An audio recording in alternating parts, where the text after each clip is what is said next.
It's the Elimination Chamber go home show for Friday night SmackDown, and we had about 6 clips on this show. No idea how they crammed this across 2 hours. I'm going to have to assume the Sami Zayn and Nakamura match went about an hour.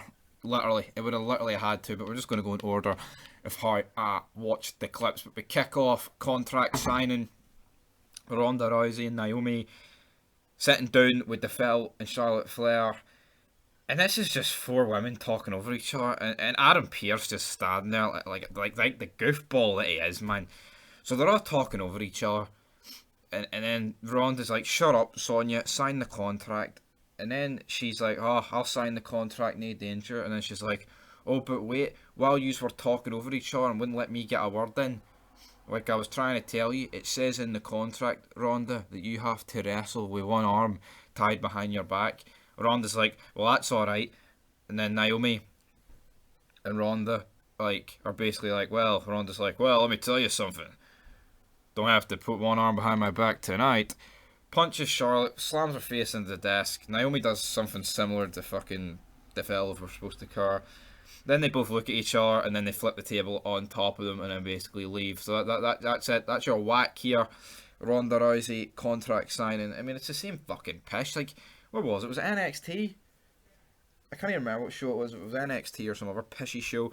But fucking, they're like, "Oh, well, let's just cut to the chase. Let me just flip the table over here like it happens in every other contract signing, or a brawl on the table or someone going through the contract." It's the same pish. I mean, see, back in the day, these were used for rare events. See, now it's like for fucking every pay-per-view has at least got one of these. Like, you know what I mean? And this is a jobber women's tag match. I get it. It's Ronda Rousey, right? So if you save them kind of for like Rousey and Brock, the 2 fucking stars of their divisions, I get it. But it's like, they do this for every fucking jobber match. Like, honestly. I mean, like, Liv Morgan and fucking Becky Lynch. Sure, we had one there, there was not one there between Becky Lynch and Lita on Raw. I don't know if that was this week or last week, but yeah, it's just like, what the what? Come on, man. I mean, they used to be great back in the day, McMahon, or someone Bischoff, someone not half over, completely over, conducting it. And look what we've got now. Adam fucking Pearce. Absolute shit show. Alright, we move on. With Ricochet taking on Sheamus. I mean, it may be 12 o'clock in the afternoon, guys, but see, trying to stay awake during this match, holy good shit. Sheamus whipping out all the moves, even whips out an Alabama Slam. Don't know what's going on here. We've got Riddick Moss at ringside, like the absolute bum that he is. And to my surprise here, Ricochet beats Sheamus clean, like legit clean. And yeah, like what's going on here? He beat Riddick Moss last week, and now this week he's beating Sheamus. Like, I don't get it. Like, 1 minute Ricochet's like, he was literally a part of 24/7 shit. Then he's like in a match with Brock Lesnar, and then he's back to like just jobber shit, and now he's like beating Sheamus, who, I'm not saying Sheamus isn't anywhere near the level of Brock these days, but at the same time, the inconsistency is fucking atrocious. But yeah, we also then get a hype package. Relive the road, the Goldberg's title match against Roman Reigns. What road? There's no build here. He's come out, he's went, "I'm next." The next week they've sat down, he's like, "He's not going to Goldberg. I'm going to Roman Reigns. I mean, that's it. No, that's it. There's no feud here. It's just, "Oh, I'm going to fight you for the title." There's no storyline.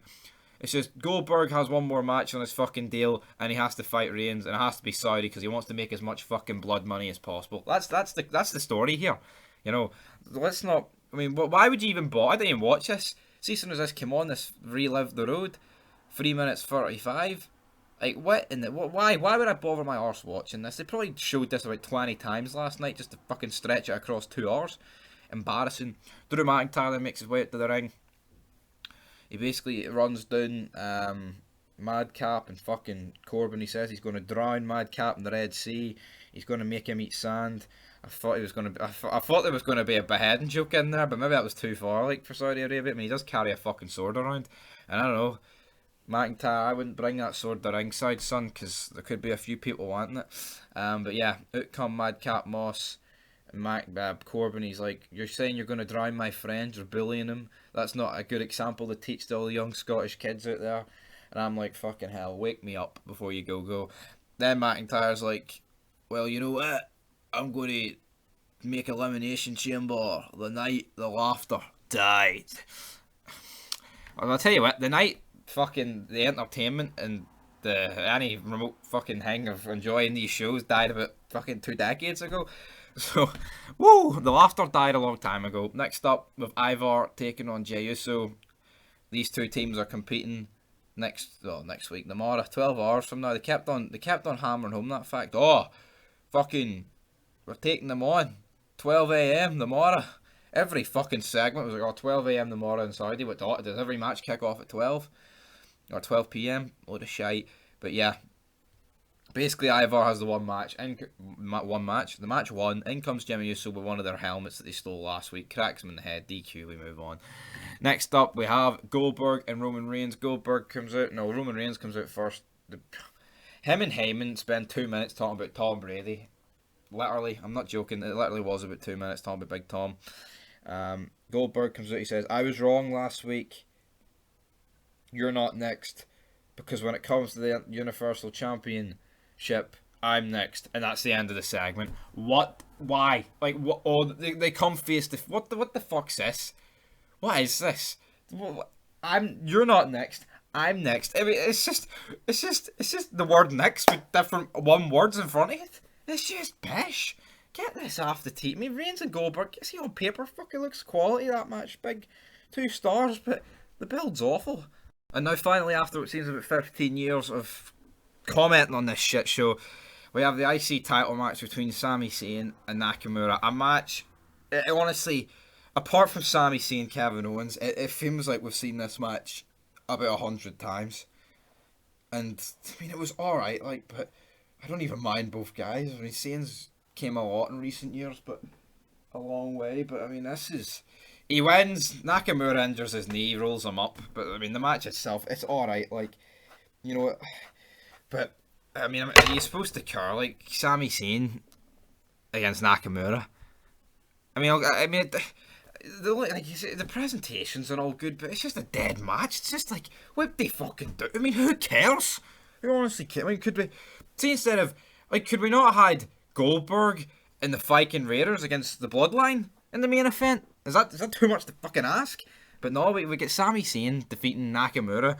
This is like Nakamura's first. Well, I know he wrestled in the Rumble, but this is literally his first match in about 3 months. It has to be the pishest IC title reign in the history. But anyway, that's your go home show. A rating out of 10. You know what? There wasn't that many clips. That probably saves it. Because anything more, I would have roped it. But, I mean, there were 6 clips. Because I'm not including the hype package one. And there was 2. 3 matches, right? Zayn Nakamura, Ivar Jey Uso, and Ricochet Sheamus. How the fuck is that 3 matches on a SmackDown? That shouldn't even be 3 matches on a Velocity. But it's on SmackDown, which is considered the A show these days. What? Get in the bin. I'll give it a 1. On that note, peace.